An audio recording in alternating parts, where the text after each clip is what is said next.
students, I'm Meenakshi Dhyani and welcome to my channel Meenakshi Tutorials. आज हम class 12th economics balance of payments करेंगे और आपको पता है कि बहुत इंपॉर्टेंट टॉपिक है और पता नहीं बच्चों के बहुत सारे डाउट्स आए हैं मेरे पास इस चैप्टर को लेकर के कि उनको ये समझ नहीं आ रहा है। देखिए बैलेंस ऑफ पेमेंट क्या होता है।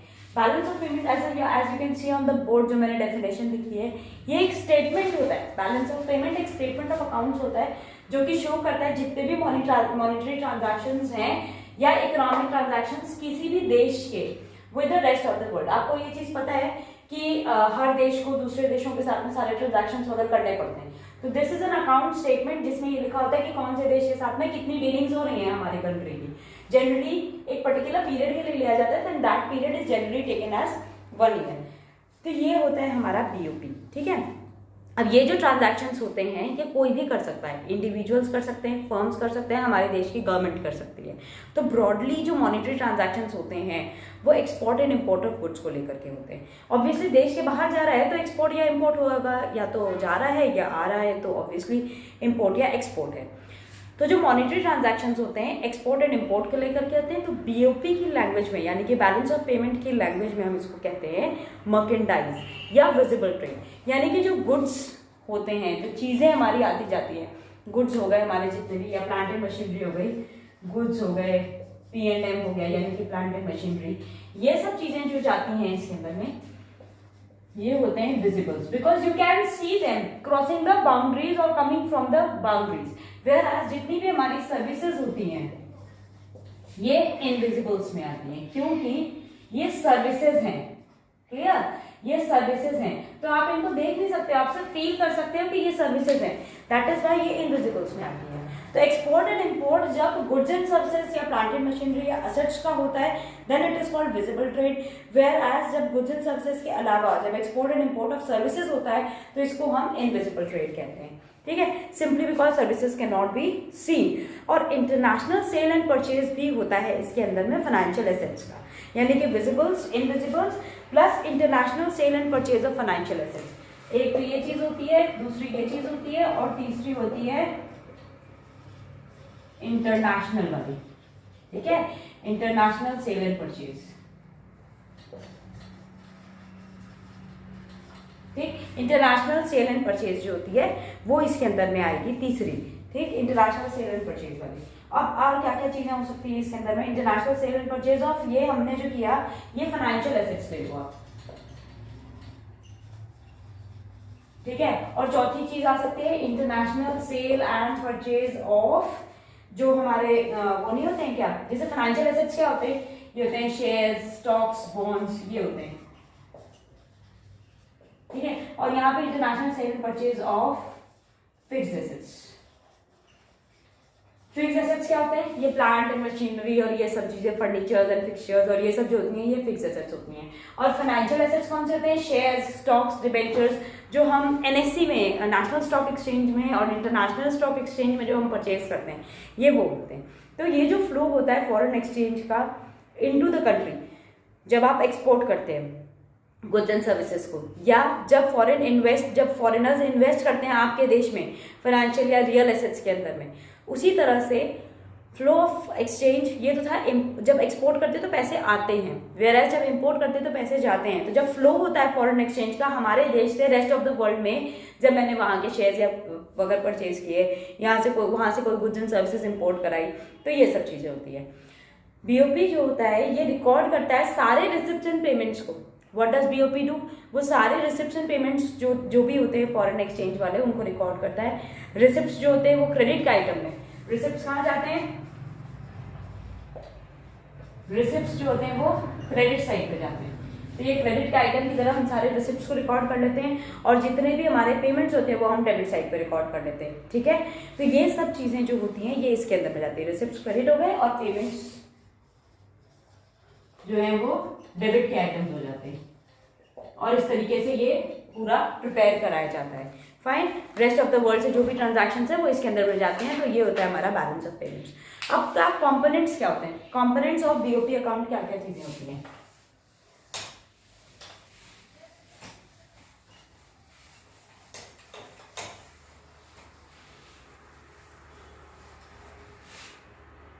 कंपोनेंट्स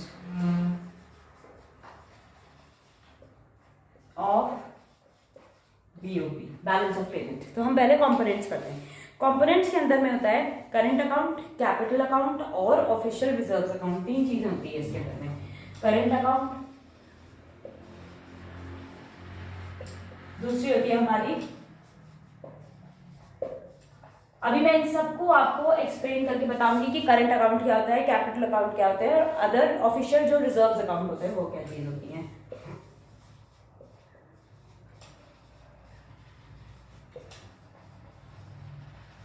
ठीक है, ये 3 चीजें जाती हैं इसके अंदर में। तो सबसे पहले हम करंट अकाउंट करते हैं। ठीक है, करंट अकाउंट जो होता है वो रिकॉर्ड करता है सारे receipts and payments of foreign exchange को on account of which transactions, जैसा हमने अभी पहले भी किया था गवर्नमेंट, इसीलिए जो गवर्नमेंट बजट वाला चैप्टर था उसके बाद मैंने यही चैप्टर सीधे स्टार्ट किया है, क्योंकि जो आपको पता है कि भाई करंट वो होते हैं जिससे कोई भी सरकार का जो गवर्नमेंट होती है करंट अकाउंट ट्रांजैक्शंस में, इससे कोई फ्यूचर क्लेम्स नहीं होते गवर्नमेंट के, यानी कि ना कोई एसेट्स और लाइबिलिटी स्टेटस जो होता है ना उस पर कोई इफेक्ट नहीं पड़ रहा होता है गवर्नमेंट का। ठीक है, लाइबिलिटीज और ना ही एसेट्स क्रिएट हो रहे होते हैं, ना ही कोई लाइबिलिटी क्रिएट हो रही थी गवर्नमेंट की, रेज नहीं हो रही थी कोई भी लाइबिलिटी। तो करंट ट्रांजैक्शंस जो होते हैं they do not give rise to any of the future claims. अब इसके कंपोनेंट्स क्या होंगे, export and imports of goods, export and import of services and ये इसके अंदर में आते हैं। तो export and import of goods आएंगे इसके अंदर में। करंट के अंदर में क्या चीजें आएंगी, export and import of goods और दूसरी आएंगी एक्सपोर्ट एंड इम्पोर्ट, ठीक है, एंड इम्पोर्ट ऑफ सर्विसेज। आपको पता है ये हो जाएंगे विजिबल्स और ये हो जाएंगे इनविजिबल्स, ये मैंने अभी आपको बताया था। तो ये 2 चीजें इसके अंदर में गई। अब import and export of goods के अंदर में मर्केंडाइज या विजिबल चीजें जाती हैं। जो भी विजिबल ट्रेड होता है, क्योंकि गुड्स जो होते हैं वो टैंजिबल मटेरियल होते हैं and therefore you can see it crossing the borders, fine. जैसे export and import of cellular phones होता है, आपको पता ही है सबसे ज्यादा इसी का एक्सपोर्ट इम्पोर्ट वगैरह हो रहा होता है, और भी कई चीजों का हो रहा होता है। सर्विसेज अगर आप देखिए, इंश्योरेंस सर्विसेज जो हम रेंडर करते हैं जो बॉर्डर्स के अकॉर्डिंग अक्रॉस, तो ये सर्विसेज हो गई। अब सर्विसेज के अंदर में भी 2 चीजें होती है, factor services and non factor services.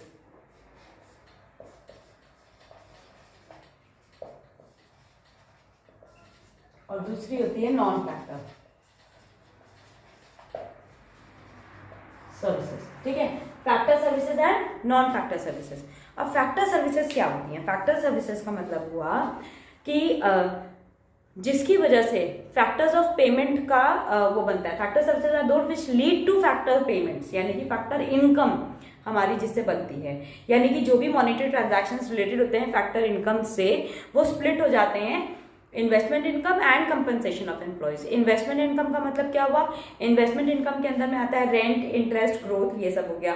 और सर्विसेज के लिए जो आप वेजेस एंड सैलरीज और ये सब पे करते हो, सो ये होते हैं हमारे फैक्टर सर्विसेज। ठीक है, इन्वेस्टमेंट एंड कंपनसेशन, ये 2 चीजें होती हैं इसके अंदर में। दूसरी होती है non factor services. Non factor services जो फैक्टर सर्विसेज है उसके अलावा जितनी भी सर्विसेज होती है। फैक्टर सर्विसेज कौन सी थी मैं फिर से बताती हूँ, जिनकी वजह से हमें फैक्टर पेमेंट्स करनी पड़ती है या फैक्टर इनकम जनरेट हो रही होती है, दोनों में से कुछ भी एक ही चीज होगी ना। और नॉन फैक्टर सर्विसेज वो होती हैं जिसके अंदर में सारी सर्विसेज होती हैं अदर देन फैक्टर सर्विसेज, जैसे इंश्योरेंस हो गया, बैंकिंग हो गया, ये सब इसके अंदर में आएगा नॉन फैक्टर में। जो भी मॉनेटरी ट्रांजैक्शंस रिलेटेड होते हैं फैक्टर सर्विसेज से, उनको हम रिसिप्ट्स वगैरह में रिकॉर्ड कर लेते हैं, रिसिप्ट्स एंड सर्विसेज में। एंड जो एक्सपोर्ट वाले होते हैं उनको एज अ पेमेंट हम रिकॉर्ड कर लेते हैं। और तीसरी चीज जो होती है इसके अंदर में वो होती है करंट ट्रांसफर्स।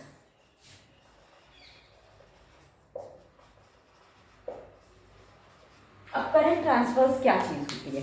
करंट ट्रांसफर्स जो होती हैं ये ट्रांसफर्स फॉर फीस वगैरह होती है। जैसे कि क्या होता है कि ये ट्रांसफर फॉर फीस होता है, यानी कि ये यूनिलैटरल ट्रांसफर होते हैं, जैसे by way of gifts, grants, allowances. ये अर्नड इनकम नहीं होती है, ये कमाए हुए पैसे नहीं होते हैं। मान लीजिए किसी के बच्चे हैं वो बाहर रह रहे हैं, तो वो पैसा भेजते हैं अपने देश में वापस से अपने माँ बाप के लिए या अपने घर परिवार के लिए, तो वो सब चीजें इसके अंदर में आती हैं।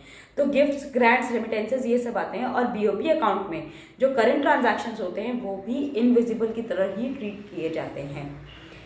ठीक, आपने ये चीज इसके अंदर में हो गई। तो ये हमने किया कि कंपोनेंट्स क्या थे इसके अंदर करंट अकाउंट के अंदर में क्या क्या चीजें आती है, ये हमारी तरफ मैंने कवर कर दी है। एक्सपोर्ट, इम्पोर्ट एंड इनविजिबल्स जो आते हैं हमारे।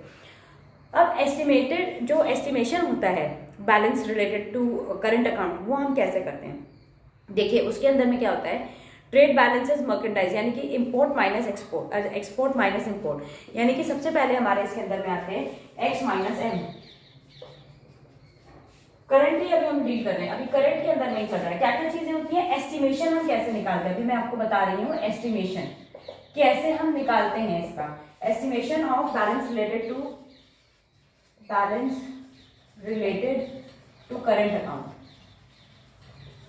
ठीक है। मैं इसका एस्टिमेशन बता रही हूँ कि हम इसको करते कैसे हैं। सबसे पहले हमारा आता है इसके अंदर में एक्सपोर्ट माइनस इंपोर्ट। आपको पता है कि ट्रेड डेफिसिट होगा अगर इंपोर्ट्स ज्यादा हैं और एक्सपोर्ट्स कम हैं, ठीक है। एक बार लिख ही देती हूँ, ट्रेड डेफिसिट ये कब अराइज करता है, ये तब होता है जब m is more than x, ठीक है। और ट्रेड सरप्लस ये तब अराइज करता है जब x यानी कि एक्सपोर्ट ज्यादा है और इंपोर्ट्स कम है। तो एक्सपोर्ट माइनस इंपोर्ट करने से ट्रेड बैलेंस आता है। दूसरा होता है गुड्स एंड सर्विसेज का बैलेंस, दूसरा होता है हमारे पास में गुड्स एंड सर्विसेज का बैलेंस, ठीक है। इसके अंदर में आता है export of goods and services, साथ ही लिख देती हूँ, ठीक है। सर्विसेज भी इसके अंदर में आती है, export of non factor services minus import of goods and services. ये चीज आएगी इसके अंदर में, एक्सपोर्ट माइनस इंपोर्ट में export of goods and services minus import of goods and services.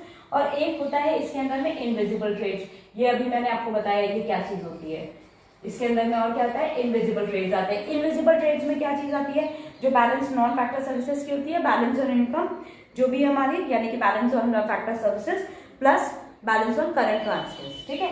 इसके अंदर में आएगी हमारी फैक्टर सर्विसेज